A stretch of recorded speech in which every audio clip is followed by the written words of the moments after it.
I did last week, so. Yeah, not 2 weeks ago. I know. Fuck's sake. Sometimes you just gotta go. Oh, there goes monetization. Manny dropped the first F-bomb. Who cares?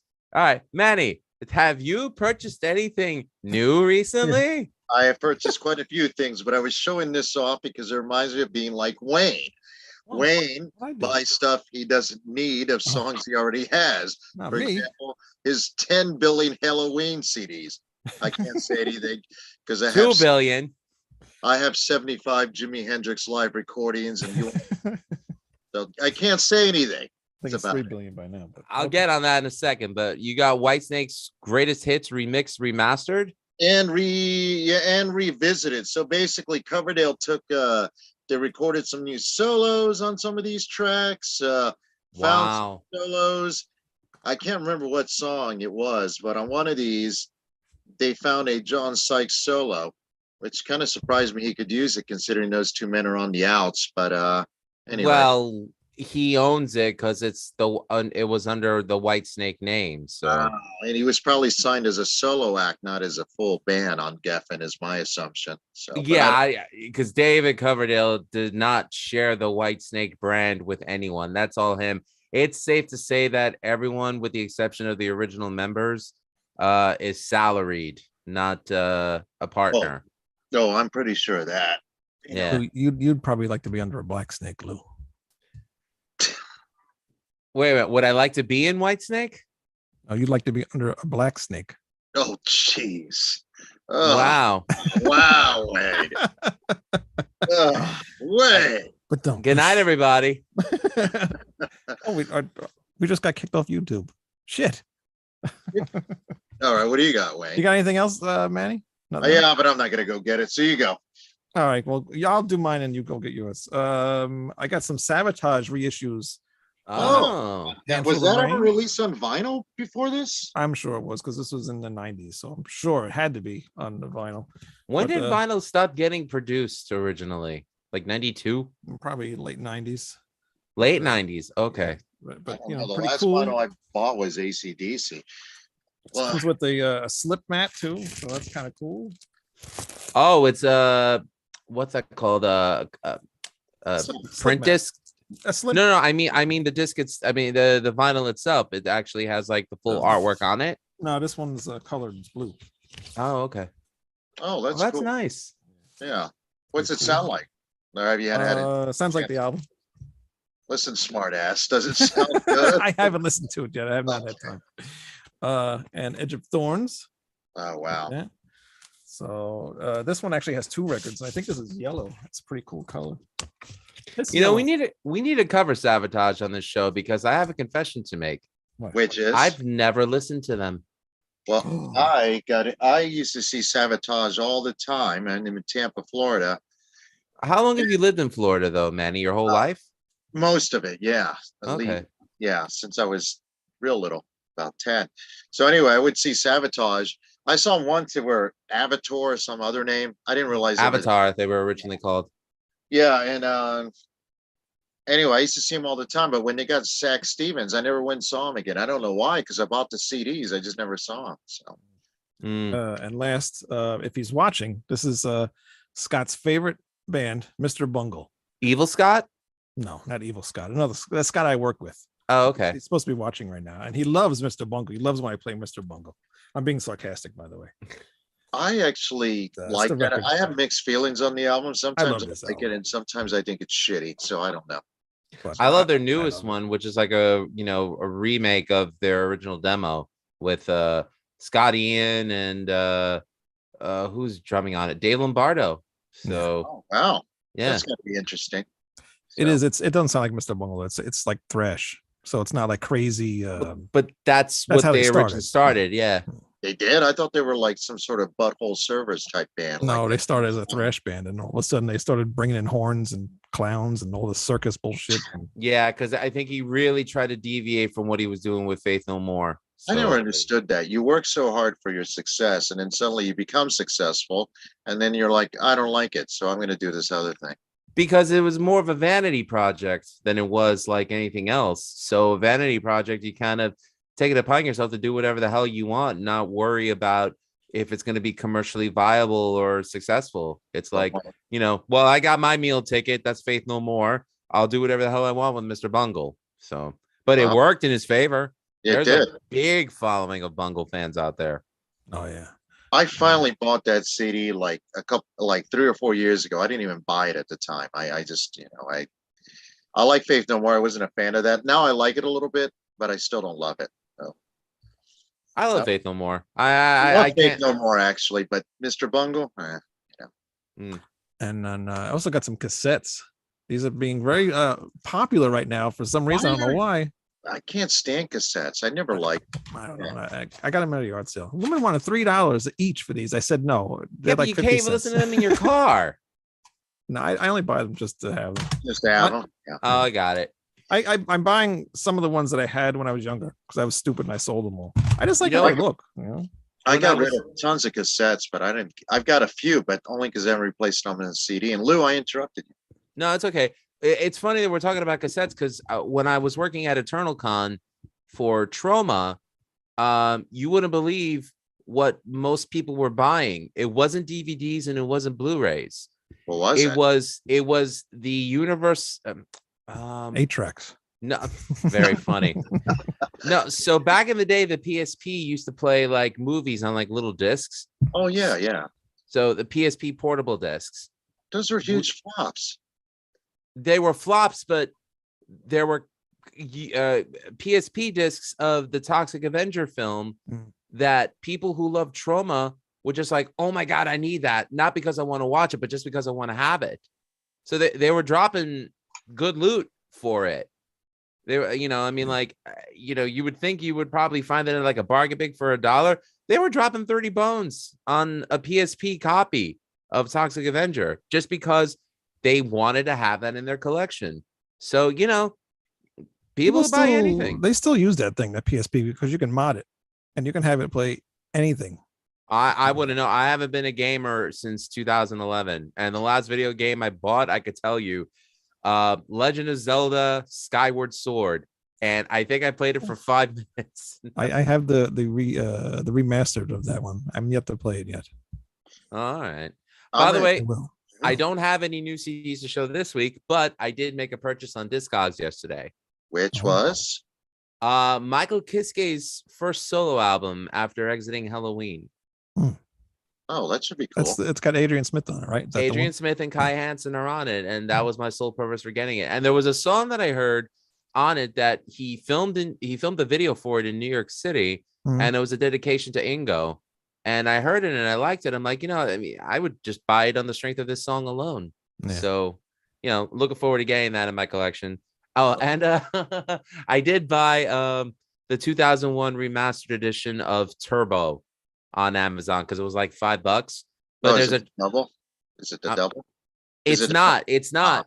The reason why I got this one is because there's one track on the 2011 remaster that is not on the current remaster with the live album.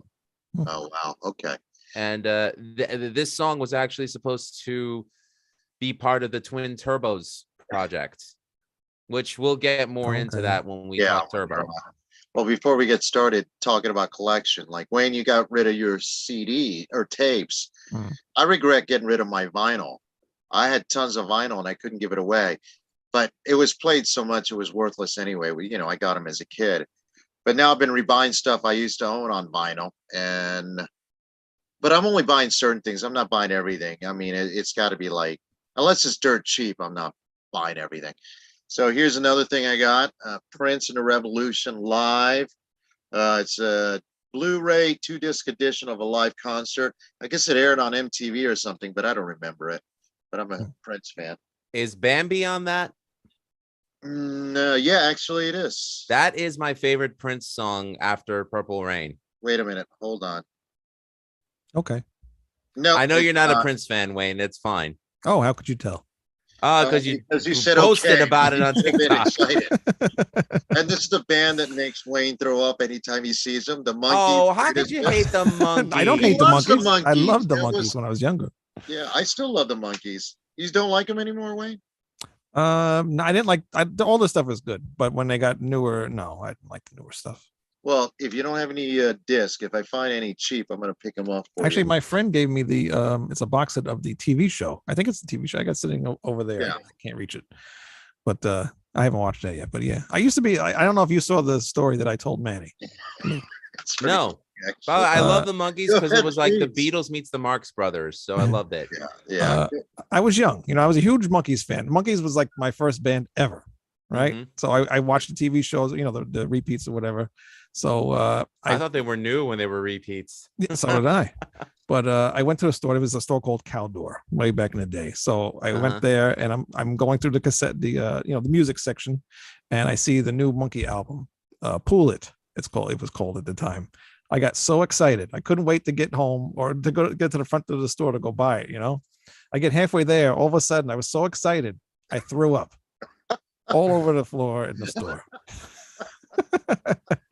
Mickey Dolenz, he's a fan, and you're the only one still living. By the way, he's a believe it fan. or not, Wayne, that stupid album Pull It is worth quite a bit of change on CD. I don't know why. Oh, really? I had the cassette, but well, Hold on to that one. Hold on to that one. no, that's gone. That's long gone. Oh, okay. Yeah, Well, I don't know I'll what just happened. show to a that thing. couple more. Elton John, 11.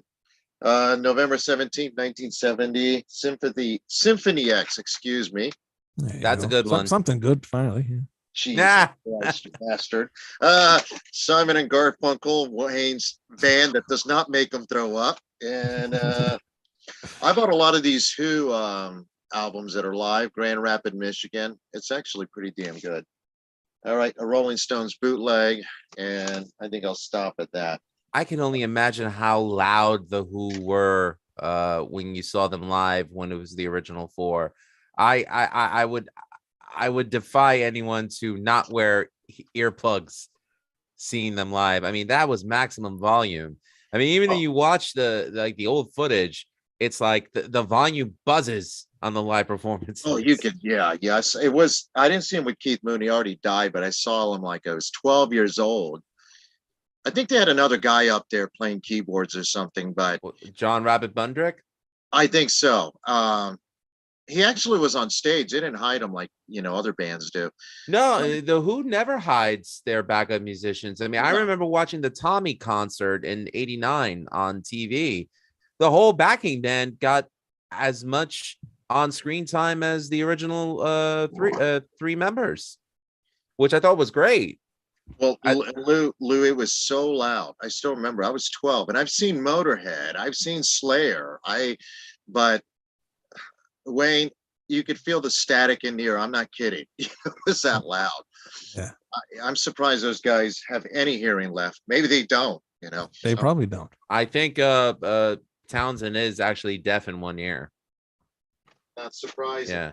And it hurts me knowing that Paul Gilbert, one of my favorite guitar players from Racer X.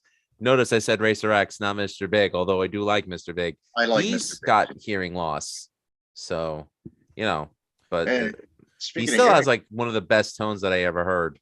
Speaking of hearing loss, I hear Wayne has hearing loss because he hates Dokken. All right, Wayne, you want to get started? I'm going to get started. Here's the intro, and we're going to do this without James.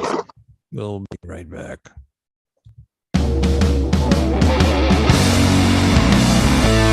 It's time for Red Salad Review with your hosts, Wayne Moon, Greg Narlow, and Lou Maddox.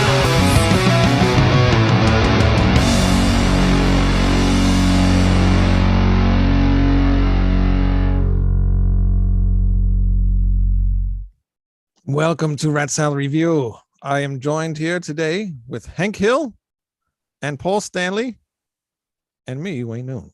I assume I'm Hank Hill. Yes. Oh, you're Paul Stanley. How you doing, people? You're either Hank Hill or what's that other guy's name? Boom, Eddie Trunk. The thing is, No, Eddie Trunk. It's a show about nothing. What? Eddie Trunk. Fuck No, you. Hank Hill, man. Fuck Eddie Trunk. God Oh my damn it, God. Bobby. I can't believe you would even say that guy's name on our show. Yeah, we listen to music past 1989. That is true. What does that guy know? Absolutely Actually, if nothing. you read the commercial, I'm friends with the guys in UFO. I'm friends with Ace Frehley. Good for you, Grimace. Anyways,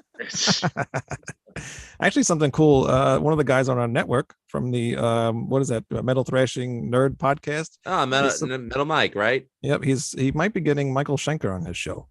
Wow, Wow. big deal. That's a That is big a- deal. That Yeah, is be on the lookout for that. I know it's in the works. I don't know. Hopefully, I didn't just spoil something, but yeah, Hopefully not. if no. I did. Too bad. I'm actually going to see Michael Schenker in October.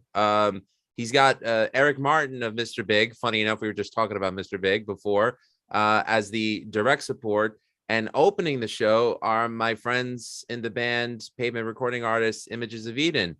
Congrats, guys. Very Who's cool. singing for Schenker? Doogie White? No, it's Ronnie Romero from Rainbow. I thought he was gonna say Ronnie Monroe. Okay. Okay. Ronnie Monroe. Wrong Ronnie. I thought you were gonna say Monroe. That guy's done a bunch of projects since Rainbow. I mean, that guy's all over the place. It's amazing. Well, yeah, I guess it hurts to have, regardless of what people think of that lineup of Rainbow, you know, being associated with Richie Blackmore apparently still does hold credence in the hard rock world. So good for him. He's a great talent. Well, Richie Blackmore he's not going to hire some slouch. You know. No. You notice I'm not in Rainbow, so there you go. Anyway. Or Blackmore's Night. But you are in Kiss, so everything's okay. Oh yeah. Now I don't have to work so hard because I just. How many people out there like vodka and orange juice? I don't have to hurt my vocals. You don't. All right, let's get on with the show. James is running late. I don't know what's going on. And Greg, maybe he's watching, but we hope you feel better. Yeah, buddy. Yeah, get some herbal tea. Maybe get some. I don't know. Go make an oatmeal bath. Do something. Just Get better. Yeah, get better.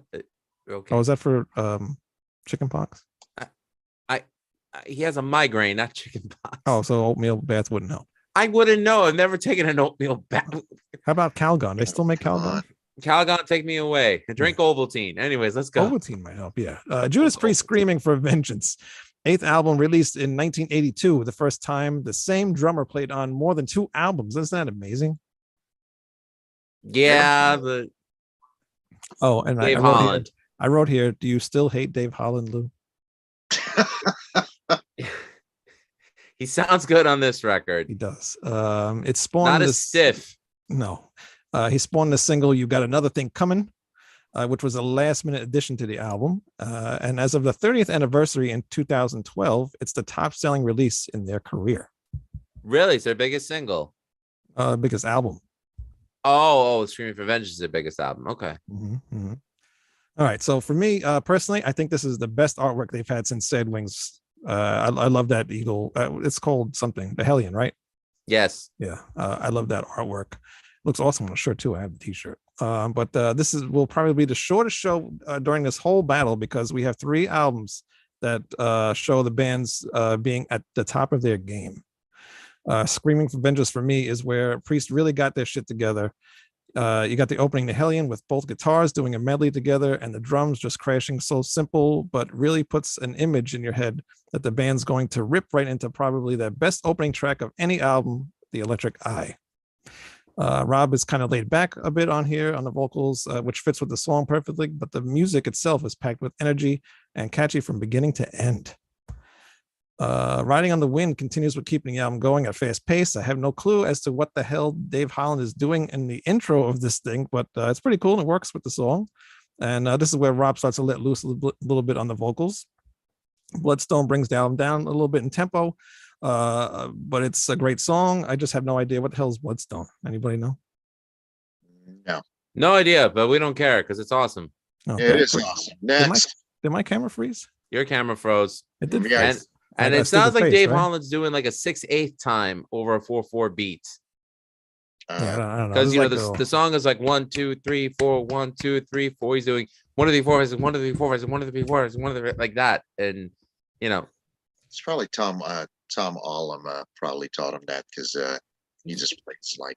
You know, I'm surprised we never even discussed Tom Allum's production. on the Priest albums, but let's discuss the album first. Wayne, your camera's back. Yeah, no. I think this is actually probably the best Priest album at this point. The best sounding album. I agree. Yeah, okay. I won't deny that. Yeah. Take These Chains, the ballad of the album, probably the best ballad they've done up to this point. Dave Holland really stands out a lot on this to me. There's a lot of fills throughout the song, and he's keeping it upbeat. Pain and Pleasure, probably the only song on the album I don't care for much. Screaming for Vengeance, Rob lets it rip vocally here, as well as the whole band. This brings the album back up to a faster tempo, and again, probably some of Dave's best drumming. You got Another Thing Coming. I don't care who you are, you know this song, or at least you've heard it in a grocery store somewhere, and no matter how much you've heard it, you still sing along to it because you know it's a cool song. Fever, another ballad, a little slower than Take These Chains. This is kind of a similarity to earlier Priest albums, like something from Rock and Roll or Sad Wings. A decent song. And Devil's Child, another great song. I like the drum stumbles between the verses. They like come out of nowhere. The song, I like this song, like on the previous two albums, has a bit of an AC/DC influence in it, where the band backs up some of the Rob's vocals in the verses, and even in the chorus, seems very Brian Johnson era AC/DC. Great ending to the album. So I love Screaming for Vengeance. Manny. All right. This is the first Judas Priest album I bought as a brand new release. I was 12 years old. Because You've Got Another Thing Coming, I loved it. I still love the album to this day. I agree with Wayne. It's the best sounding Judas Priest album in their discography to this point. It's probably Tom Allen's best production overall in his career, at least with Judas Priest, because he produced a number of albums in there.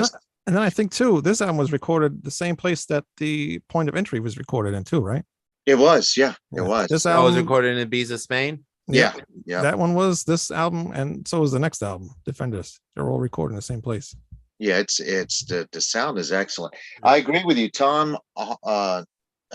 Dave Holland would win the most improved player award if there was such a thing for. Yeah, because he really pushed himself, and sadly, that would be the last time he would push himself, musically, at least in my opinion. Yeah. I love this album. The only song I don't care for is Fever. I just think it's a little too gimmicky. It sounds like a fill-in. Take These Chains I like a lot. I think that was written by Bob Halligan or whatever his name is. He wrote a couple songs for Judas Priest. Yeah, You Got Another Thing Coming was one of them. No, they wrote that one. Bob Halligan wrote that one, and the album, the next one, Some Heads Are Gonna Roll. Correct. Oh yeah. Take These Chains, I believe he wrote. I'm not sure. Was it Take These Chains or? Let me check real quick. Keep talking, Manny. All right, James. Take These James. James. What, you see him? I don't see him. I just added him now. There he is. Hey, there's James, the voice of God. Yes. Happy birthday. Here is me. What's up, birthday big baby boy. Jesus? How you doing? Hey. Hello, birthday boy. It's all right, brother. Body of Christ, body of Christ, body of Christ. No, me Padre Espíritu Santo vaffanculo. James, you're the worst Catholic ever. That was terrible. Anyway. I'm not a Catholic, so haha. Ah, well, that explains a lot. Lutheran? No. Atheist? No. Protestant? No. Jewish. Oh, technically Protestant, yes. Oh, so it's Catholic without all the guilt. We got it. Okay. No. It's Seventh-day Adventist. It's even worse. My condolences. Anyways, Manny, you were right. Take These Chains, sole track on the album written by Bob Halligan Jr. Who is Bob Halligan Jr.? Well, I don't know. He wrote like a couple of songs of Judas Priest and then fucked off into the Great Unknown. Well, he did make a reappearance with Priest on with Rob Halford on his Resurrection album. He did? And, oh my God. He wrote the worst song ever in the Kiss discography, Read My Body. Oh yeah, that song blows ass. Oh my God. Oh, that song sucks. And Swallows. Yeah. Oh man, that is horrible. But he did write Beat 'Em Up on Blue Oyster Cult's Club Ninja. I do like that was track. A bad song. Come on. Yeah, but I liked it. I mean, come on. Do you really? Okay, wait. Look. I Do knew you think you there's and any Greg- bad song in Club Ninja? Yeah, I see you Yeah. guys are insane. I hate that album, and you guys love that Club Ninja album. I think it's terrible. I just like the song. I just said "Beat 'Em Up" was a good song. No, it isn't. Obviously, you've been smoking out with Greg because that's a terrible song. Well, then we must be sending freaking smoke signals to each other via Navajos, because I swear to God, if I was smoking what he was smoking, I'd probably be a lot happier. Besides, by the way, happy belated birthday, James. I know I already wished you, but you know, a happy birthday to you, good sir. Yes, 38 revolutions around this big glowing sun. And I enjoyed the Brazilian steakhouse experience last night with my wife, and now I'm drinking the good tequila. You're still a youngster, James. You're still a youngster. Yeah, that's what I've heard. That's what people tell me, but yet these, the back and the knees don't say so. Well, Drink Ovaltine. No, I don't. Okay, and little orphan Annie Dakota ring. Hey, James, get ready. We're discussing Scream for Vengeance, so get your notes out. Yeah, okay, alrighty. So well, hold on. Mandy's not done yet. Mandy's not done because I'm basically done. I'm just basically agreeing with Wayne. I love the album. It's probably one of my favorite Judas Priest albums, if not my favorite. It's got a huge nostalgic hold on me still, and I just love the album. And overall, lyrically, it's definitely better than the last two albums. I should add that too. It's the only silly track on there is Pain and Pleasure. I think he was trying too hard for the S&M type, song. Right. Devil's Child, what I really love about that is that part where Rob Halford just loses it vocally and just sings that high note that, only dogs can hear. It's incredible. And that's the one that made it on the Filthy 15, right? Yeah, I did, which is ridiculous, but whatever. Anyway, great album overall. Love it. Wayne, who goes next? Let's have James go next. Yes, please. And I wrote James that too about that. Why didn't I not? Wait. Well, and actually, never mind. Actually, I enjoyed Take These Chains, so I actually really enjoyed this album, and I know this is going to be kind of weird coming into this, but this was definitely out of the two. This was my more favorite version. Just before I forget, Pain and Pleasure was not part of the Filthy 13. It wasn't. No, Devil's Child was. No, not Devil's Child either. It's the next album. Oh no, I'm sorry. No, that's Eat Me Alive, which is on the next album. Right. So you just ruined it. Okay, one, and yes, that one definitely has some BDSM. Anywho, the Hellion. I like the intro. I think it was really cool. Electric Eye, and I was like, oh, we're playing fast now. Okay, it's good though. I enjoyed it. Riding on the Wind. Wish you could have sung lower. I knew it. This is where. Yeah, this is where he starts getting a little screamy. You weren't too keen on the high pitched singing? Yes, no, I don't. I make up your mind. Yeah, I know, right? Geez, it's not like I haven't always been saying this. Anyway, Pain and Pleasure, or excuse me, hold on, I got this. Bloodstone, good song. It's not bad. It's not great. It's a good song. Take These Chains, kind of a weird love song. Pain and Pleasure, cool song with some crazy lyrics. Screaming for Vengeance, Rob Halford gets a pass because it's the title track, but it's very power metal-y, it felt like. So I felt like this is the kind of the genesis of power metal a little bit, or took some inspiration from it. Got another thing coming. Obviously, everybody knows that song. Fever, I thought it was too slow. I didn't like it. I thought it was a little too plodding for him. Devil's Child, another hair metal song from bands that I was never a big hair metal fan. I know this is much to the chagrin of mutual friends of ours, but I've never been the biggest hair metal fan, and I've had a lot of I got a big hair metal fan. And then Prisoner in Your Eyes, a love song. Which I think was first released by Halford on his Live Insurrection record. He took a couple of unreleased Priest songs and recorded them as during sound checks, and that was one of them. Prisoner in Your Eyes isn't meant for Screaming for Vengeance, was it? It was meant for Screaming for Vengeance, but it got renamed and reworked for the next album. Okay. And then they released it on the remaster on Screaming. It was meant for Defenders? It was meant for Screaming, but they never finished it. Yeah, and it was not released on Defenders. It was, but they reworked it. as Rock Hard Ride Free, right? Yes, yes. Okay. That would make sense. So Yeah. I was we'll trying get to to remember what that was, but Defenders yes. when we get there. But yeah, I liked it. I thought it was a good album. It was definitely the more favorite of the three that we had to deal with this week. I absolutely agree. So, Interesting. hey, Wayne Liu, on James' comment, the genesis of power metal. You agree?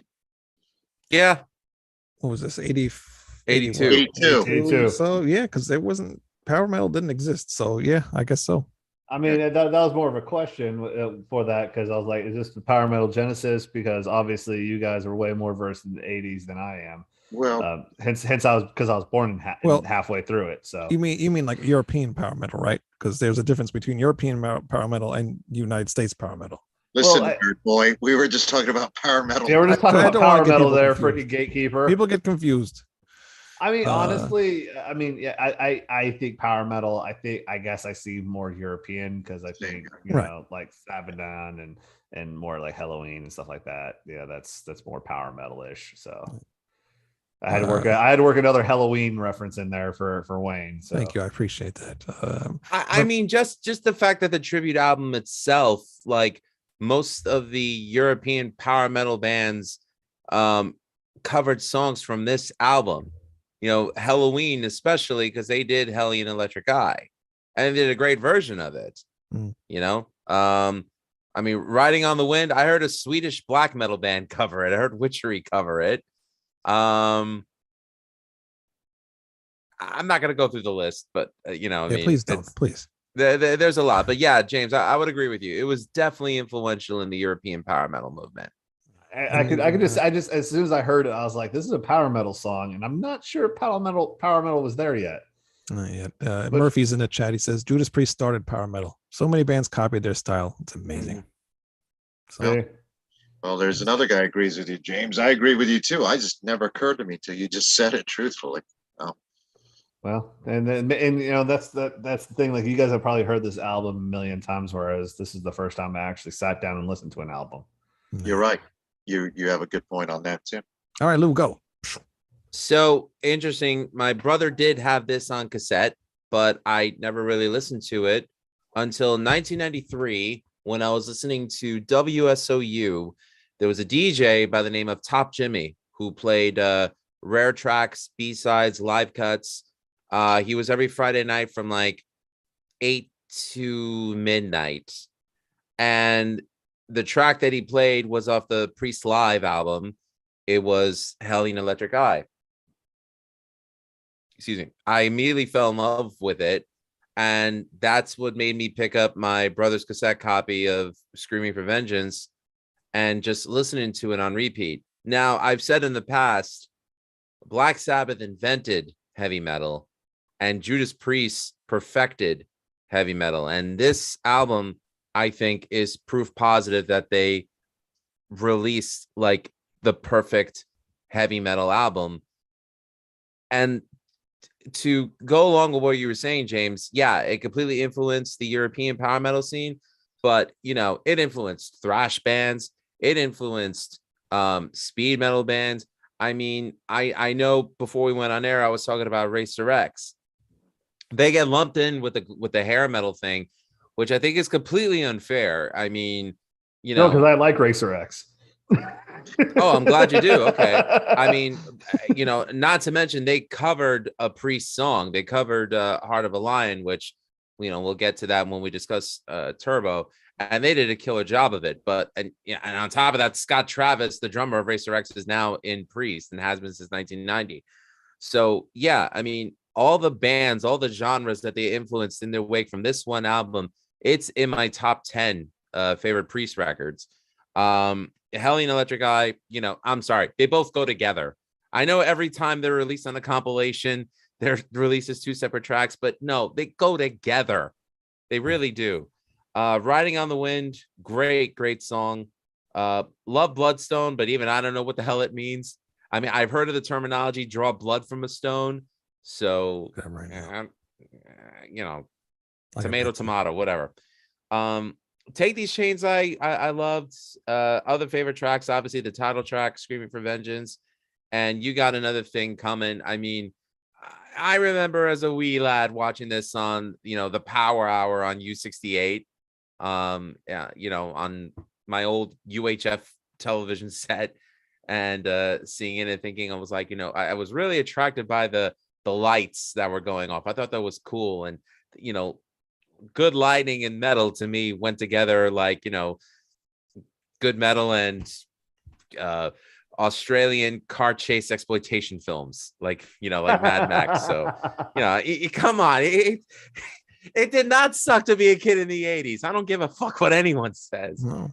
And I love Devil's Child. So and this album drew so much success for Priest. I mean, one of the main acts of the US Festival in '83. Hey, Poochie, how you doing? It's lightning, so if you see the dog, she's a little scared. It looks pretty nice today behind you. I don't know. I mean, look at all those nice mountains over I don't see no lightning. Yeah. Country road, take me home. That's West Virginia. That's different. We do Copperhead Road down here. Bloodstone is known as a stone of courage. In ancient times, bloodstones were believed to be magical stones. I'm glad you looked that up for me. Warriors used to carry bloodstone amulets with them to help stop bleeding from their wounds and protect them from the evil eye, the electric eye. Rob Halford against Oho. Rob Halford's such a good singer. He can sing about anything, and I'll buy it. Yeah, Bloodstone sounds good to me. I didn't know what it meant. I just thought it was so messed up that KK Downing said that he first heard Rob Halford sing when he was in the bathroom singing Doris Day. I mean, that story's been going around forever, and finally Rob Halford just said, "No, that's bullshit." In fact, I quote Rob Halford, so please don't take offense when I say this to anyone, but he said, "If anything could be gayer than that, I'd shoot myself in the effing head." And poor Rob. I mean, we love him. We love Rob Halford. But I will say this: first time I ever saw a Priest, 2004 Ozfest. My wife and I, she was my girlfriend at the time. I played her a couple of Priest songs, the hits, the stuff that you would find on the greatest hits collections. So, it kind of gave her an idea of what to expect. So it was a beautiful day, that entire day. And all of a sudden, Priest, they're getting ready, they're moving their stage set on. And the next thing you know, it turns dark gray. And it starts raining and thundering and lightning right as they start Electric Eye. And I swear, the impact of the music and the performance and the thunder and lightning, I was like, if I died now, I could say I saw the greatest fucking heavy metal concert ever in my whole life. That was like me with when I got to see Gavin Rossdale live in the rain and thunder and lightning and all that stuff. It just, there are certain bands that just fit in a lightning storm with that. I know that they're not the same, but I thought it was really cool seeing that. I wish he was Gavin Rossdale, Judas Priest. Yeah. I said there's differences. However, it was more Bush songs. It was all Bush. It was not him. It was pretty much Bush. I wish Gavin was holding a metal rod in that lightning storm. But anyway, he can't get electrocuted. He was out there with a freaking electric guitar on the top of an amp during a lightning storm. Oh God. Oh my goodness. We were close. We were close. Even my wife thought they were amazing. And I was just like, are you just saying that because you're shaken up by the thunder and lightning? She's like, no, that was cool. Hey, people who've seen Judas Priest who don't even like that kind of music are amazed by them as live performers. So I guess they're just one of those bands. There's not many bands like that. But anyway, it says something about those classic bands that just, they have that presence on stage. Yeah. I remember seeing Ozzy, in 03, he's definitely not his prime, he's a little strung out, but he still goes out there and fucking just goes at it. And I was just like, this is so much better than and no, it was no offense to Chevelle or Korn or Disturbed, but it was freaking, it's Ozzy out there. It's just a different class of performer. I will say, to his credit, when I saw Ozzy with Sabbath the same year that I saw Priest, that Ozfest, that was the best I've ever seen him perform. And he was right off his ATV accident. And, he was on pitch, he was on point, he was on time. 2004, I'd have to say that, I was like, I hope Ozzy's on an upward trajectory of this, but No, that didn't happen. Ozzy gonna Ozzy. Ozzy was back to being Ozzy within a matter of months. Sharon. Well, Ozzy claims that he finds Tony Iommi intimidating, so maybe that's why you saw such a good show. I mean, I'm serious. He's claimed that for years, and I think that's part of why he has such mixed feelings. Iommi. Apparently, Iommi's a pretty, not intimidating, but a pretty powerful presence. That sounds corny, but I don't know how else to put it. I've had the pleasure of meeting him twice, and he was a perfect gentleman. Is Ozzy describe him as the intimidating guy, or? Well, I'll put it to you this way. Tony Iommi looked me dead in the face. I could say that about him. I could say that about Geezer. I could say that about Ronnie, rest in peace. And I could say that about Vinny. I can't say that about Ozzy. And I met all of them. So. Well, Ozzy probably looked you in the face, just didn't realize it. No, he wasn't. He was just signing books, like not acknowledging people. So Murphy says he saw Rob sing for Sabbath at Ozfest. Oh, so you saw the next day saw at one of PNC Bank those. Arts Center, possibly. I'm not sure where he's from. And he also saw the Turbo Tour, and he missed Defenders. All right, let's move along to Defenders of the Faith. Ninth studio album released 1984 of January. Eat Me Alive was listed as number 3 on the Parents Music Resource Center's Filthy 15, a list of 15 songs the organization found most objectionable. PMRC co-founder Tipper Gore, everybody's favorite woman, stated the song was about oral sex at gunpoint. This album is a little similar to Screaming for Vengeance, where they keep the songs upbeat, catchy, and to the point. The opening track, Free Will Burning, opens the album, similar to Screaming, where it's fast opener. I have no idea what Rob says in those fast talking parts, but it's one of my favorite parts in the whole song. Jawbreaker keeps the fast pace going with another great song. I love the way the pre-chorus builds up. Rock Hard, Ride Free. What a great song about rock music and motorcycles. I'm sure that's exactly what it's about. Mm-hmm. Pretty sure that's what it's about, Wayne. You think so? Sure. Yeah. Rock Hard, Ride Free. What? Okay. Oh, now I know what you bastard. Anyway, Bad news for Oh, you, Wayne. no. Apparently, this is the song that inspired George Lynch to write Into the Fire. So, Are you saying that Rob Halford had a double entendre in his songs? I'm not sure about this one. I really think it's about motorcycles. Holy shit. I don't think he would do anything like now, that. if it's Rob Halford, it's a triple entendre. Let's keep going. yeah, go ahead, Wayne. The Sentinel, my favorite Judas Priest song. The screeching guitars during the chorus, the vocal melody for the chorus just work well together. Really like the trade-off of guitar solos as well. Just a kick-ass song. Love You Bites. like Van Halen. So what? So does Lou. It's his favorite band. You just made fun of Lou. No, Van Halen's not my favorite band. All right, Black your Sabbath's second my favorite- favorite band. I don't, whatever. You like Van Van Halen's Halen in my top 5. because the Sentinel does. Sentinel's a Van Halen song. Oh, No, it's not. Is it No, your we'll turn? get- I don't Wait, know. we'll I let don't think it was James your turn Payne- yet. Was it? Yeah, Was it we'll wait James' till turn? James' turn and we'll listen to him. I'm here. I'm interested. All right, Yeah. go ahead. Well, we don't care anymore. Love Bites. Def Leppard wishes their song was this good. I'm assuming Michael Jackson stole that intro for the song too, because this came out before Bad.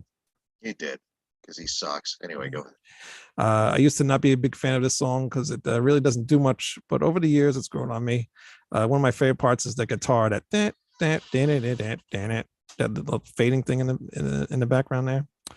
And I like how that goes into the solo. Eat Me Alive, up-tempo song, not one of my favorites, but not terrible. I like the chorus, some good back and forth guitar solos. Some heads are gonna roll. Great song. Love Rob's vocals on this one because where the guitars are just doing simple chugging, he adds melody over that with the vocals alone.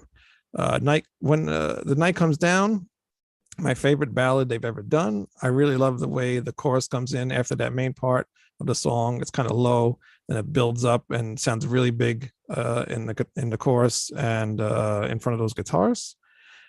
Heavy Duty. Someone must have been listening to Billy Squier, The Stroke, on this one. They just decided to really slow it down. Not a terrible song, but it leads right into Defenders of the Faith, which again, they go back to trying to make some stupid anthem. I'll just let it slide since the rest of the album is as good as it is. James, now you may go. All right. So Obviously did not like this as much as Screaming for Vengeance, but Free Will Burning, I like the echo, very hard charging. I do not like fast talking Rob Halford. It does not. Oh work. man, that's so cool. That's I know, the shock. coolest part, dude. But anyway, No, go. no. Yeah, Okay, yes. you don't like that. You don't understand. Yeah, exactly. Jawbreaker, interesting. Victory. Sorry. Yeah, exactly. Jawbreaker, interesting sound. A lot like Iron Maiden, but with different guitar licks. I saw like this is the biggest like similarity song I got out of everything. Rock hard, rock free, very 80s sound to me. I was just like, okay, this sounds like the 80s. Well, it is the 80s, James. Hey, Remember, they are the trendsetters, Right. not the ones that follow the trend. Priest started that shit. anyway, regardless, all right. I'm telling you what I feel. All right, the Sentinel. The guitars don't really sound like fucking Van Halen. I don't. I just everything I hear Van Halen. You can shake your head all you want, Lou. You're not going to change my mind. Name one song it reminds you of. I don't hear any of these. Eruption. What? Eruption is a guitar solo, not a song. It reminds me of a guitar solo. All right, Ah, you're not going to change my mind. wrong. You can tell me I'm wrong. I don't care. Bite me. Exactly. Fight me at PAX. All right. So, Manny, here you go for this one. Love Bites. Judas Priest shouldn't try to be Alice Cooper. All I can hear Alice! is badass. Exactly. See, there you go. They should not try to be Alice Cooper. That's why I didn't like this song. It sounds like bad Alice Cooper. Eat Me Alive. More of this shit. Like this fucking song. This is the best song of the damn album. More like this. I fuck Chipper Gore for that reason. All right. She fuck Carthage, Tennessee. Anyway, some heads are gonna roll. I think it was filler. I think it was meh. Night Comes Down. Have I expressed my dislike for Judas Priest doing ballads? Because I can. Not enough. Not enough. Because it was fucking terrible. They should never do them ever again. However, I have a feeling that's foreshadowing. I'm gonna have to hear a lot more of that. And then heavy duty BDSM song. Hell yeah. Fuck yeah. Bring more of this shit on. We need to talk more about BDSM. And then Defenders of the Faith was just, kind of a letdown. You can tell me I'm wrong. I don't give a shit. I don't give a fuck. This ain't Family Feud. This ain't Steve Harvey. You don't wear Survey good says suits. you're wrong. Manny, go ahead. This ain't the McCarthy hour. Fucking you keep saying wrong.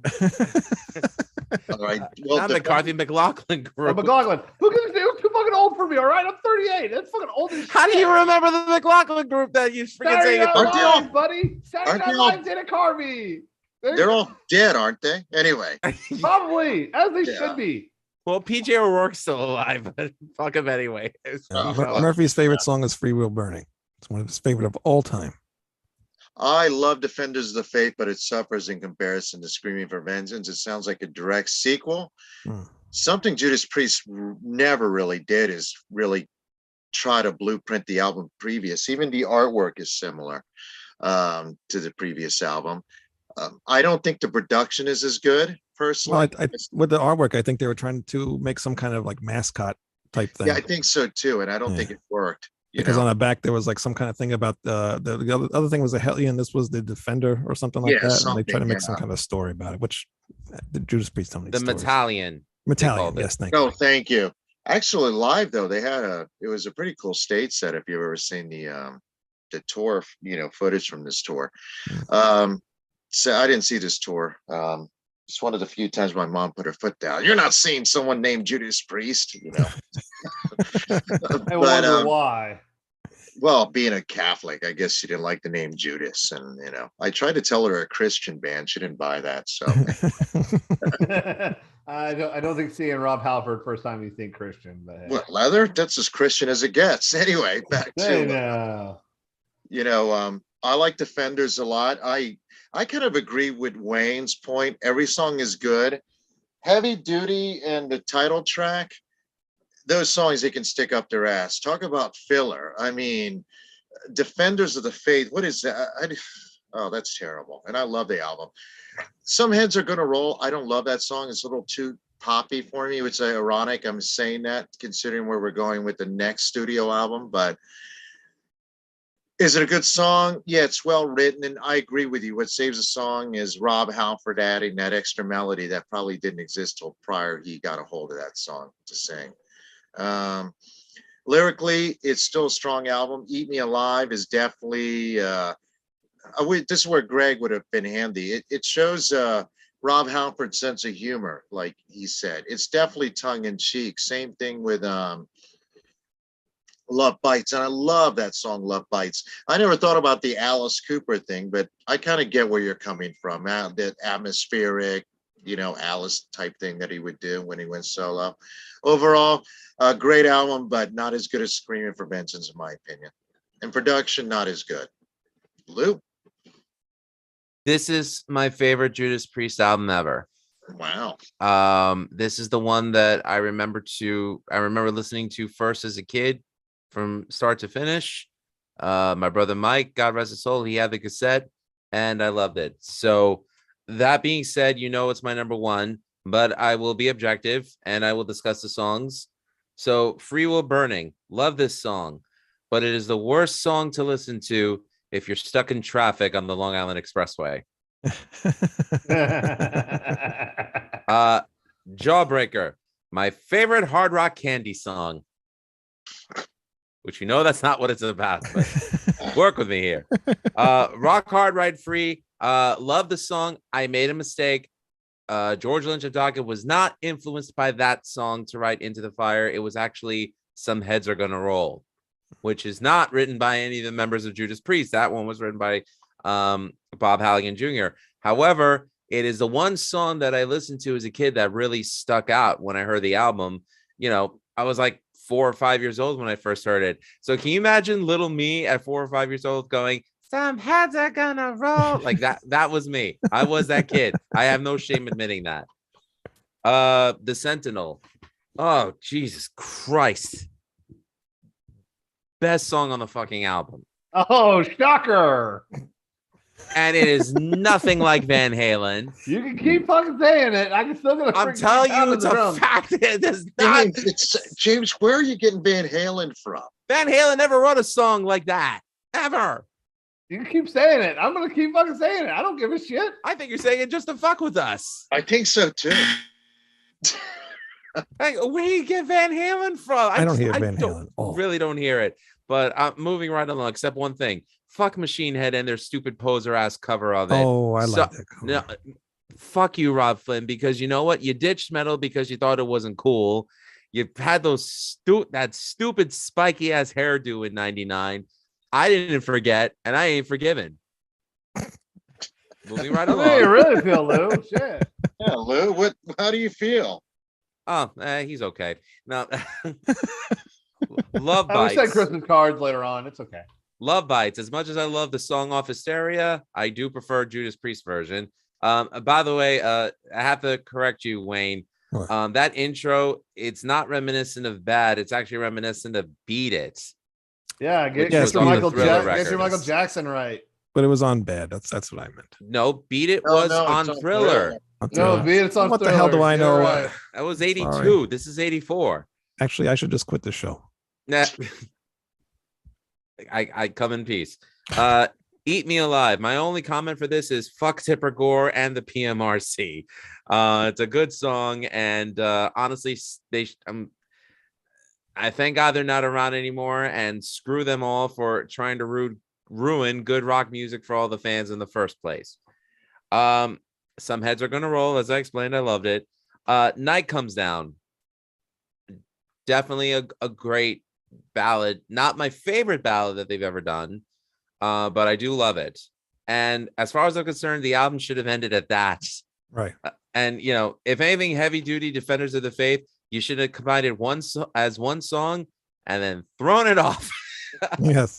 It should have just been those 8 songs, and you would have had a perfect album. Night Comes Down would have been the perfect closer for this record. So I'm saying they keep trying to make that arena rock like anthem song. It just fail every time.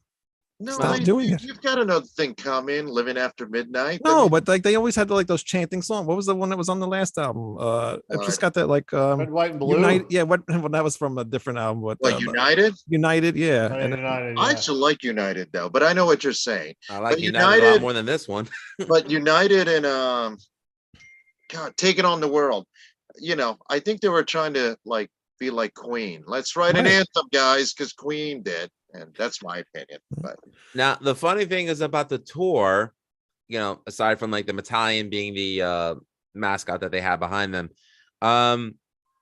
this is the when they headlined Madison Square Garden, and apparently the fans went into such a frenzy that they ripped the seats out of the Madison Square Garden arena. They ripped the seats right out. They went crazy.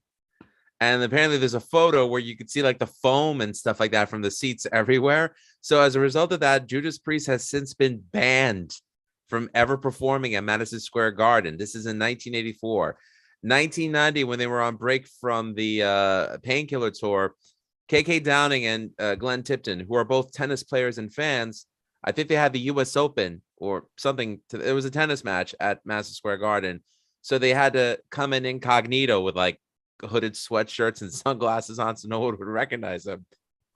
One of the security guards or one of the ushers goes up to them and says, "Thanks for the new seats."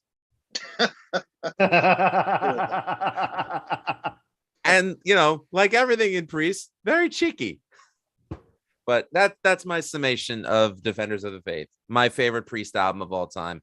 And I was talking with Greg about it at one point, and he said that he recently re-listened to it and realized there was a lot more songs on it that he loved, that he remembered. So I think he would think very highly of these two, but we'll hear what he has to say next week when he's recuperated. Again, best wishes, Greg. Yeah, who cares? Oh, God, you're such a dick.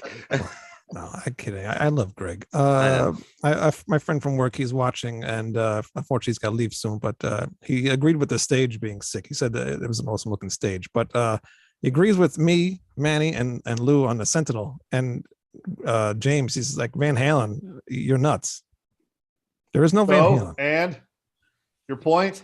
I'm just telling you, there's no Van Halen. Your You're telling me I'm opinion going is crazy. invalid, sir. James, And, I don't hear it. I mean, Do you know what Van Halen sounds like? I'm just thinking, even Very much so. even And with I know the- what Van Hagar sounds like too. And we will even not in discuss the- Van Hagar. even in the Sammy Hagar era, I don't. Well, they would have never written any. Sammy would have a heart attack, but I'm about to never, say, uh, Sammy Listen, would if never it's not write about something food like or this. sex, Sammy can't write about it. Anyways. Anyway, Excellent. We ever do a Van Halen I'm thing. glad I finally said something that triggered all three of you guys. It's, you know what? I feel better now. It's not that you're triggered us. It's just your point doesn't make Are any you sense. are you sure I'm not triggered? Because you sound no, pretty because triggered. it doesn't sound. I just can't figure out what part you think sounds like Van The Halen. guitars just sound like Van Halen to me. It's They okay. sound nothing like Van You can Halen. keep saying this. It's not going to change my mind. You Well, can't we go all- higher we register already than know me. that, but Yes, I can. I can start doing the Rob Halford shit. All right, fine. You went a higher register than me. I'll give you that, but you're wrong.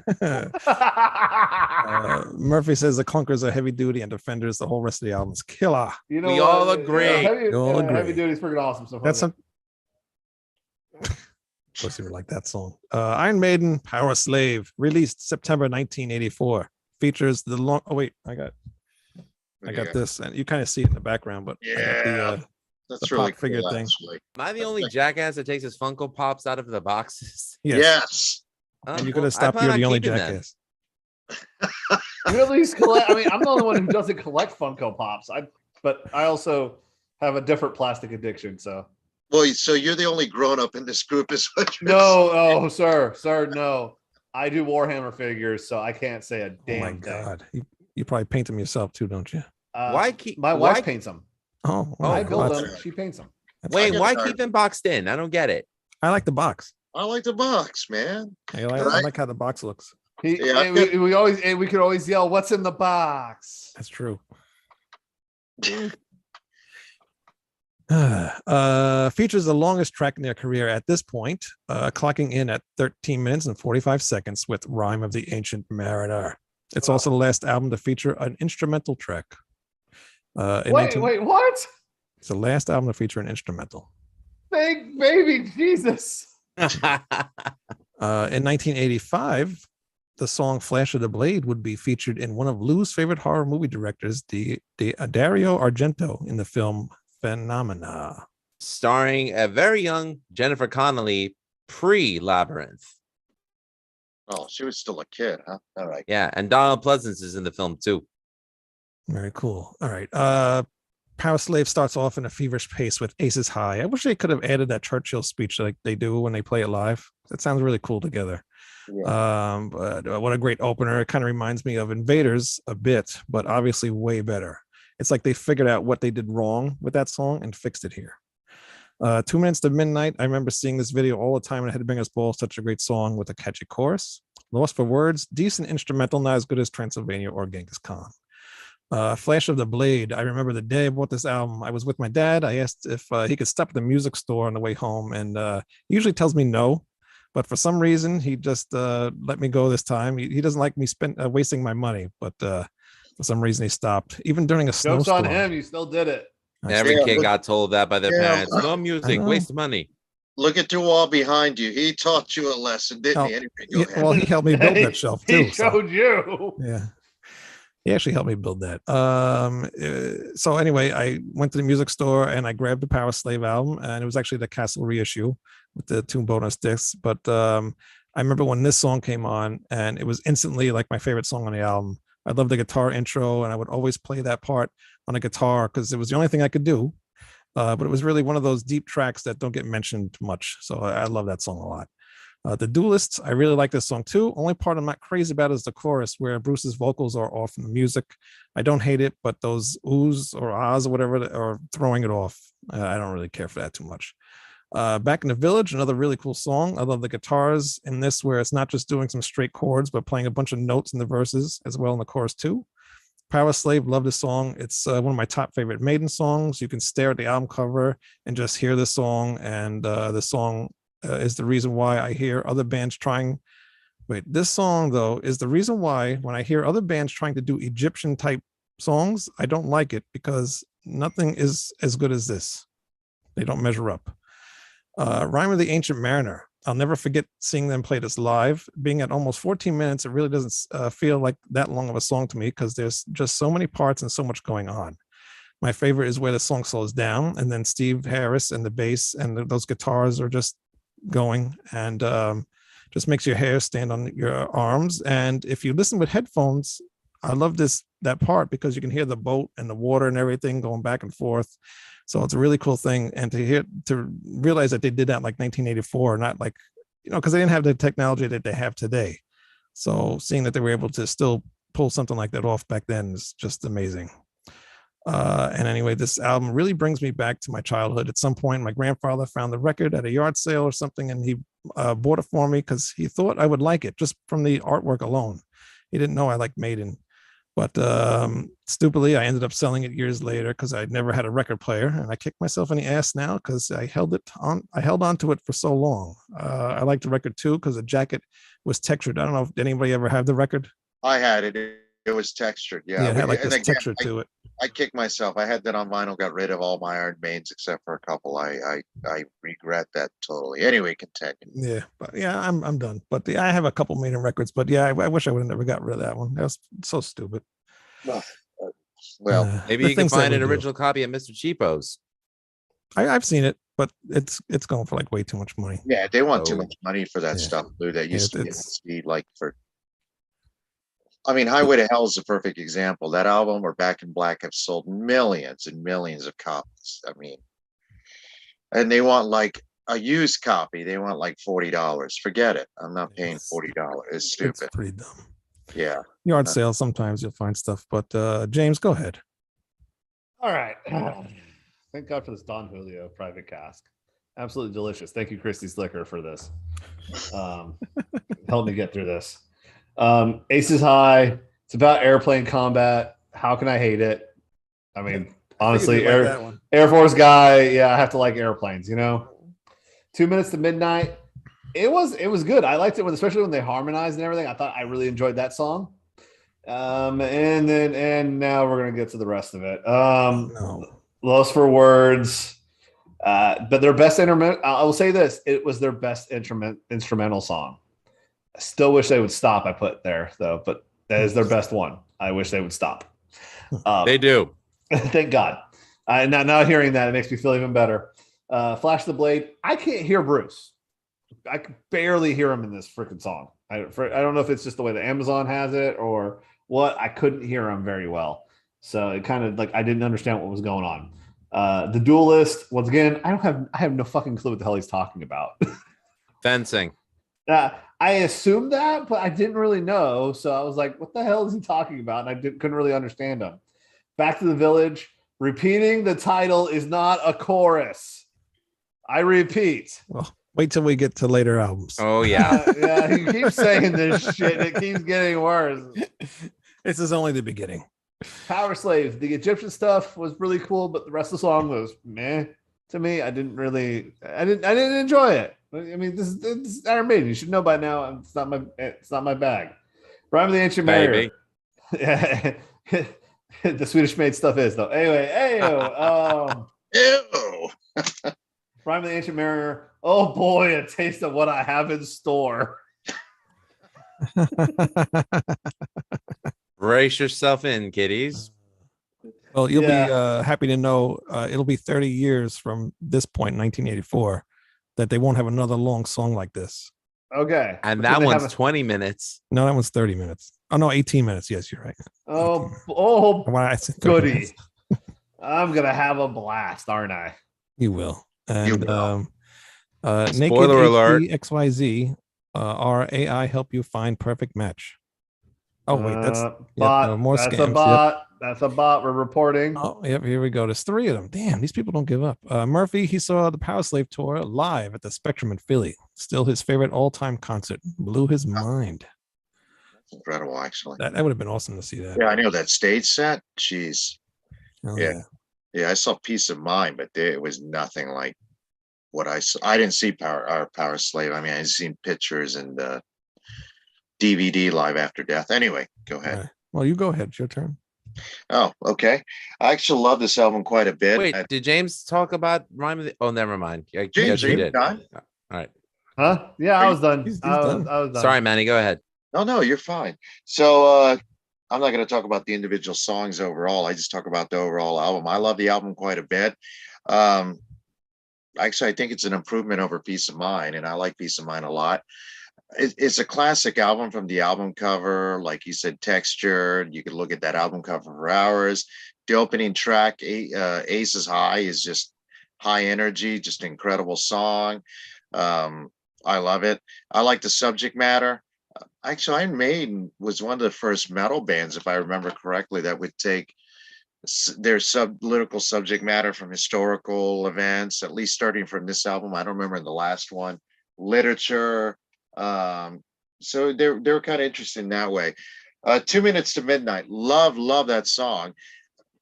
I think it was based on the Cold War theory, and somebody correct me if I'm wrong, that the doomsday clock is set 2 minutes to midnight or something like that. I don't quite something like that. Yes, it is. Okay, now it makes sense what that song's about. Yeah. And especially during this time, during the Cold War, is absolutely very hot. Yeah. Careful. Lost for Words. Full of bumps. Lost for Words. I like it as an instrumental, but I don't think it's their best instrumental. It's okay. Flash of the Blade. I like that song a lot. It's a deep cut. I don't think they've ever even played it live. I could be wrong, but it's a great song. Okay, the Duelist. I don't, even after I listen to that song, I don't remember it as soon as it's over. So it's not Really? yeah. Overall, I love the album. I even like Rhyme of the Ancient Mariner, which is like a little pretentious, based on the Coolidge poem, which I like. I love the title track, Powerslave. Overall, I like the album quite a bit, and it's definitely in the top tier of the Iron Maiden discography. All right, that's it. Wayne, take it away. Lou. Ooh. Or Lou. I was trying to report that weird guy in Hey, the Gary. chat, but I I already took care of it. okay. I took care of it. I got him. Yeah, All right, I got the I went to the website and I bought all the stuff. Yeah, Nice. that was the reason for it. So love this album. Not gonna lie that I can remember when my brothers bought it. Each of them bought a copy of it on cassette, and so did a bunch of my cousins. We drove up to QP Marketplace in Queens Plaza, and it was like a flea market type store, and they actually had like a record store down there. It was like one of the first places you could also get like the press on t-shirts of like your favorite bands and things like that, and Sergio Valente jeans like across, like it had a bunch of stuff. But yeah, I remember them buying this cassette on, practically the day of release, and we heard it. Man, I must have heard this album every year from 1984 till about 1988, and in 1989 my brother for Christmas bought me a VHS copy of Live After Death, which I still have. And I absolutely love this album. Aces High, probably the best opener of an Iron Maiden album. 2 Minutes to Midnight, I love the song, but again, Burnout Factor, like I kind of put it in the I kind of put it in the Run to the Hills Trooper category, where it's like, if I never hear them play it again, I'm okay with that because I've heard it so many times. Lost for Words, great instrumental. I love Flash of the Blade. I would have to say that's my favorite track on the album. Duelist, least favorite track, but it's not a song that sucks, in my opinion. It's just least favorite track. Back in the Village, I think the riff is great. The lyrics could be better. I'm not gonna lie. But I do like the song. Powerslave. I mean, nothing is more cooler to watch as a kid when you're watching Maiden perform this live and a big mummified Eddie comes out in the middle of the during the solo break. I mean, it was so cool. That image is ingrained in my head forever, and I love it. And Bruce with the feather mask, which apparently he bought from a sex shop in London. It was like one of those fetish masks. Yeah. And It would never be a fetish mask. And Rymer the Ancient Mariner. I never thought that a song, and this is before I realized how, before Xanadu became my favorite song ever from Rush. I didn't think a song could be 13 minutes long and me enjoy it as much as I do and feel like I'm being taken away, like listening to it. And who was it takes you shorter than 13 minutes there, sir, to get you to a faraway place. What I mean by that is just it takes you through a journey from start to finish. And I think it was written by the original poem was written by Samuel Taylor Coleridge.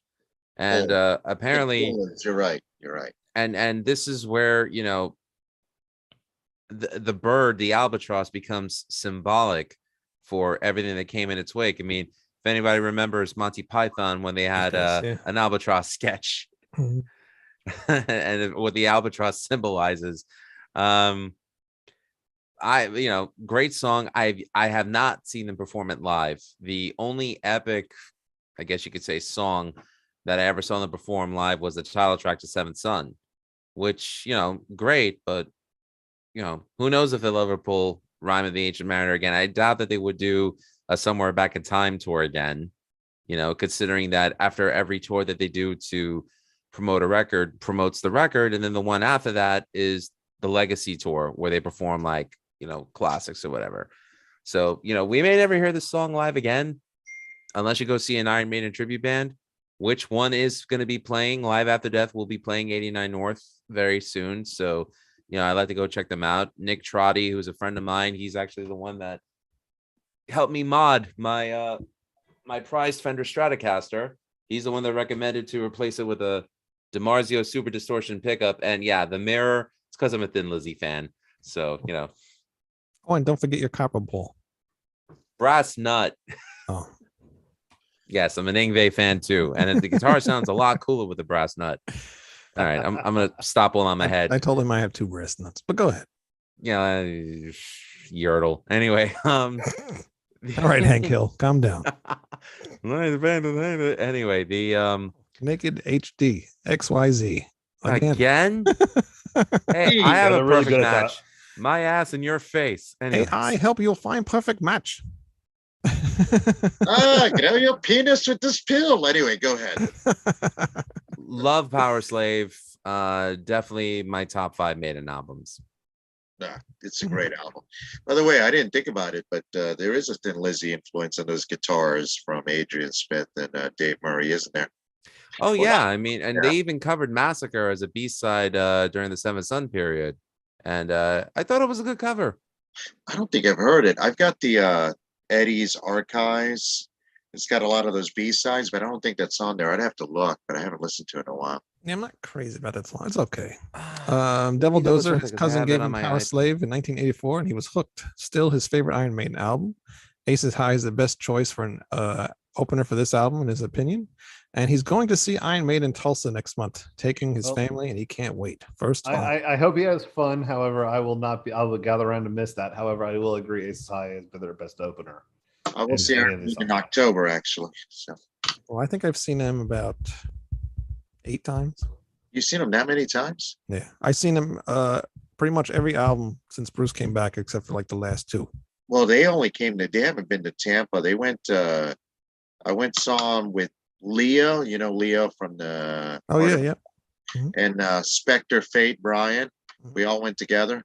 That's the only time I met those guys. No, that's not true. I've hung out with Brian a few times, but then I saw him in '83, and that's it.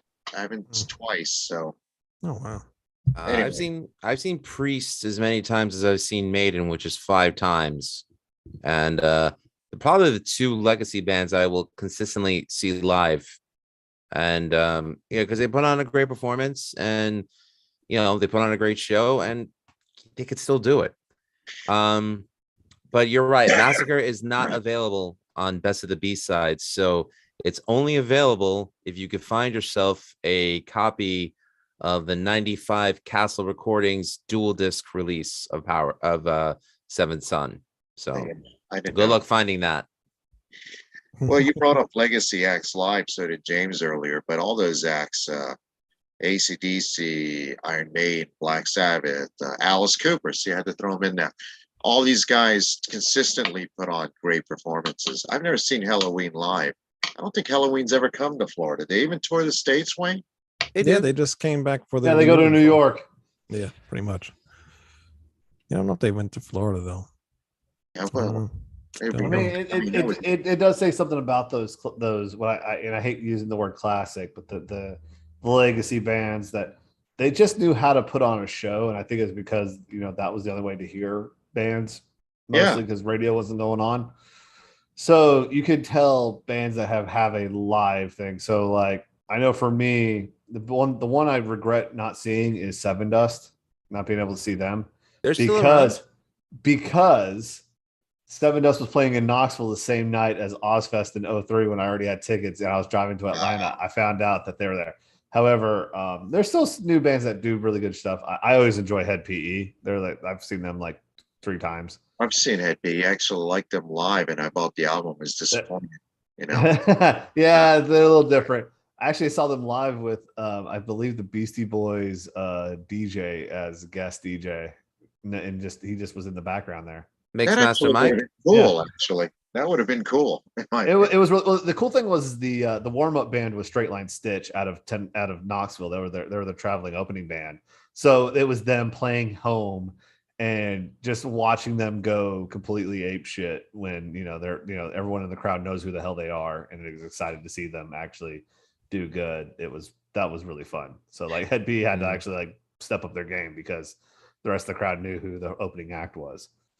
I would love to see Seven Dust live personally. That's a band that I've yet to see that I would love to. So, them, Shai Hulud, even Halloween, there's a bunch of bands. But I am happy to say that I am going to Ghost when they play Long Island. I'd love to see Ghost. That would be And they're playing with Mastodon, who I've seen live, who are amazing. amazing. Yeah. And the opening act is Spirit Box. So, three Well, bands that I actually want to see. James has got to fly. He's got to fly over there. Yeah. Well, easy. You're gonna fall out of your chair and fall off the cliff. Don't This hurt the is puppy. bullshit. Bullshit. Bullshit.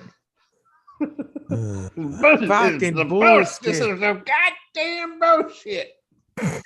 Well, the thing about those old bands back in the 70s, 80s, even bands like Poison, if you couldn't pull it off live, that was the end of your career. I mean, you had to be a great live act. And keep in mind, all these guys are playing. I mean, they were young when they signed contracts, but they were playing in clubs, and including Judas Priest and Iron Maiden, way before they ever, stepped into the studio. We forget about that. Anyway, it's funny because I'm a very big Frank Marino fan, and he says he remembers where concerts were just called gigs because you just went to the show, you went to the arena, you went to the venue, and all you did was just perform for whatever it was, hour 15, hour and a half, 2 hours. Once it became grandiose, he said things like that are kind of what killed the music for musicians, and kind of when the business side took over, because then it said, okay, let's make it elaborate, let's make it huge, let's make it Vegas on a nightly basis every time you go to a different city. And I love Frank Marino. I agree with him to a point. But you know what? If the quality of the music wasn't good, and that includes bands like Maiden, Priest, Alice Cooper, if the quality of the music wasn't good, then I think most people wouldn't care about the performance. No, The fact that they could cut it live and the live show itself was good, hey, you got your money's worth. Yeah. And actually, if you think about those Alice Cooper or even Kiss shows, everyone talks about how spectacular. You really watch those old clips, they're really playing more music than they are chopping off heads or explosions, including Kiss. I mean, it's when I was a kid, I read about these shows and I expected every minute something was happening. That's far from the truth. But those are the guys who turn these shows into these spectacles, I guess. Yeah. Well, I mean, Kiss really goes over the top now with like pyrotechnics on every measure. And backing tracks. Back then it was, like if you watched their concert footage from the set. No, I'm not insulting them. I am a Kiss Wayne fan. was though. What did you say, Wayne? Backing tracks. Oh, well, we don't discuss that. Yeah, but you know what, Wayne? We'll talk about that in a minute. Go ahead, Luke. No, it's just like if you watch like the footage of Kiss from the 70s with the original lineup, I mean, really, like the only moments of spectacle were the opening boom, the closing boom, a boom during Rock and Roll All Night, and like the spectacles during their solo spots. Other than that, it was really the music. So when people say Kiss was nothing but show, no, they were a great live band. Yeah, I agree. As far as backing tracks, Lou, Wayne, yeah, they do, but they're not the only ones guilty of it. No, everybody uses them. I think Neil Schon said that the reason they use it because they've tried to play without it, and they're a pretty good live band, but then they don't sound as good as their opening act, as crazy as that sounds, and then they get judged harshly. There's not a lot of acts. I'm assuming AC/DC when they tour don't have any, and maybe that's it. I don't know. I doubt the Black Sabbath. I mean, Iommi would probably, stab you with his guitar if you tried that. I'm sure Ozzy used, some sort of vocal, thing. He had a backup vocalist behind the curtain. He had Robert Mason of formerly of Lynch Mob and currently of Warrant as his backing track. I actually don't mind that, but I wish they would put him on stage because at least that's honest, At least that's a real voice. Anyway, that's a discussion for another night. The whole of the show. But Devil Dozer seen Head PE in Salt Lake City. Cops ended the show before Suicidal Tendencies and Misfits came on. Almost turned into a riot, but it didn't. 1997. That's an odd lineup. Sounds like Salt Lake City. Yeah. Murphy says, yeah, Mummy Eddie and the Feather Mask. And Rhyme doesn't feel like 13 minutes when I listen to it. And what does not? Well, to James it does. It feels to a lot James longer. it does. All right. So what are we going to give Screaming for Vengeance? I give it a 9. 10. 10? Lou? I'll give Screaming a 9. James. I'll give Screaming a 9 because I didn't want to skip anything. I actually wanted to listen to the whole thing through while I was working out, so it gets a 9. Very cool. Defenders. I'm giving that a 9 as well. Manny? 8. 8. Lou? 10. James? 7. Okay. And Powerslave. I'm giving that a 9 as well. 9s all across the board for me. Manny? 9. Lou? 9. James? 6. 6. All right. So I think it works well with Iron Maiden. And just throw another 2 and you're good. Exactly. Nope. Screaming for Vengeance wins. Wow. They Okay. got 3 9s and a 10. So There you go. Defenders is still my favorite. yeah, James Powerslave would have won if James would have not did 6. Actually, if Greg was here, maybe Powerslave would have won out. Powerslave probably would have won. Greg. Probably would have won, but I'm don't know. honestly I'm really trying not to rush and judge the freaking Iron Maiden, but it's hard. Well, so far, I'd like to ask of all the albums that we've covered, who do you prefer at this moment, Priest or Maiden? Priest. Okay. I think Definitely, it's just honestly, it's preference. It's with Man and me and Manny have talked about this. I enjoy the blues so much, and I feel like the first few Priest albums were so bluesy that I actually enjoyed them way more. It's just something about Iron Maiden. I don't. It's just it don't click with me, dog. Just do Randy. It don't work with me. All right. Yeah. It just don't fit. So Yeah. far, Maiden is in the lead by 3, and Judas Priest has 2. So Yeah, me and James talked about it. It was mostly in the context of the AC/DC Bon Scott era, and Bon definitely added a bluesy feel to his melodies. And Oh Yes. God! Once again, I'll reiterate to the day I die. Bon Scott would have made it a great blues singer. he would have been happy to hear that, and especially reading the book we're reading, which He would have torn Beale Street a new one. Yeah. His bar hopping. He'd have been the next Sputnik Monroe. As far as I'm concerned, Bon Scott was a blues singer. He is. actually, you won't get no disagreement from me on that. I thought he was a rock and roll singer because he wanted to be a rock and roll star. Yeah, there's so many different acts Yeah, I but- feel like are blues singers. I know me and Lou will probably fight this, but I think Chris Stapleton's a blues singer.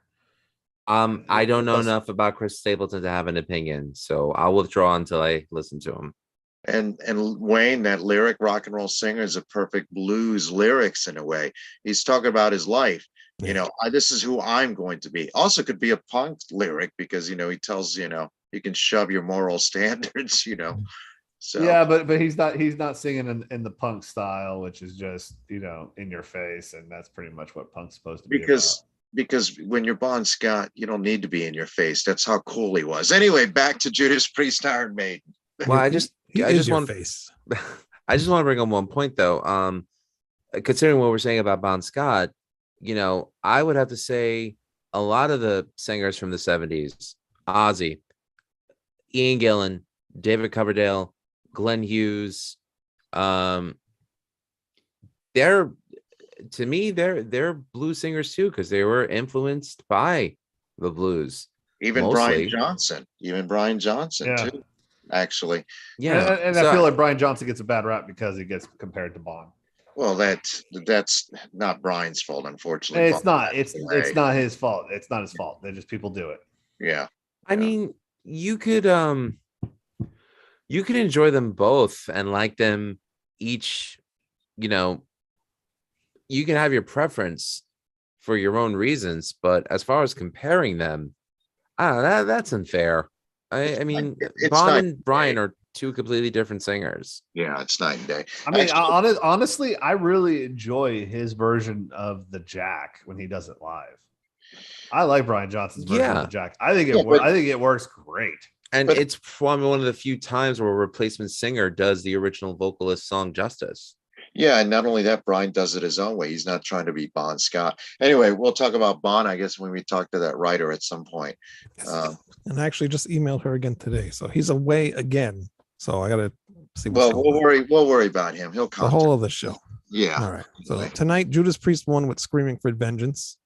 Lou, anything going on? I know you just recorded another show today. Yeah, I just had Koopa and Breezy from the band Signal to Noise.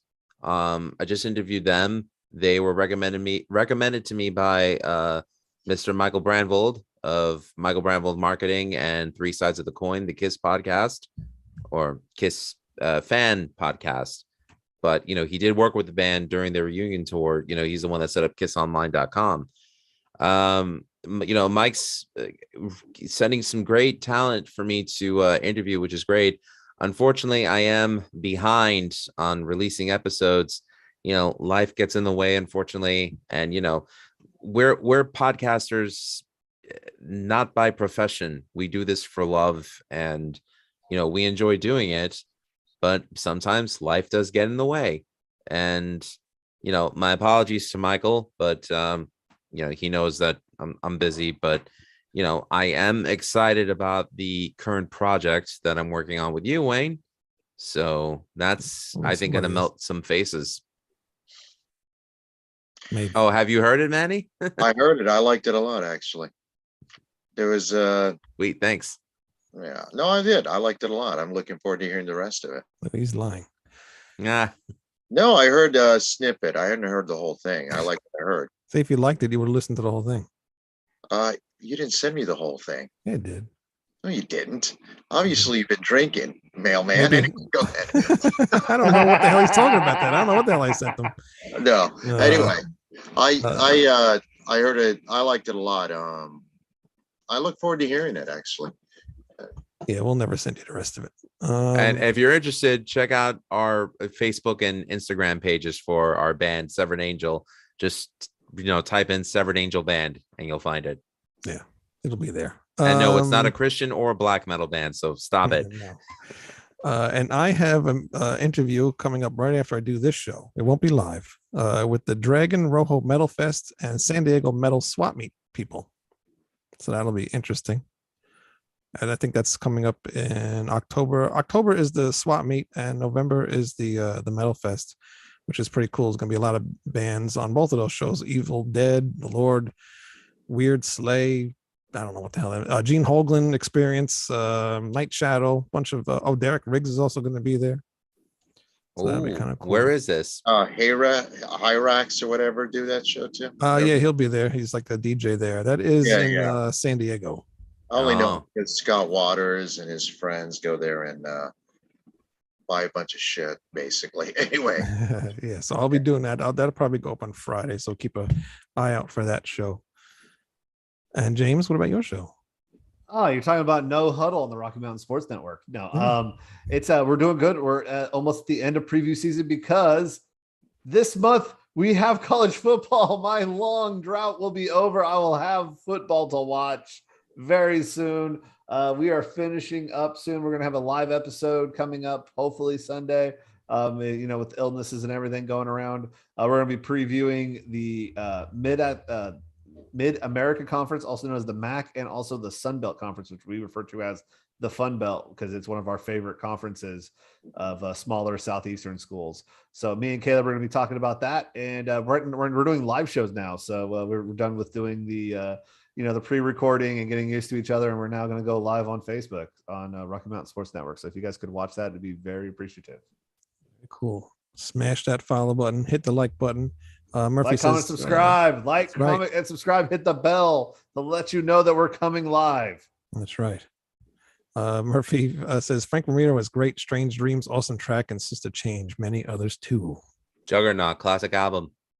It's a juggernaut, and we are juggernauts, and we will see you guys next week with part 6 of Judas Priest vs. Iron Maiden. Actually, next week starts one album versus one album.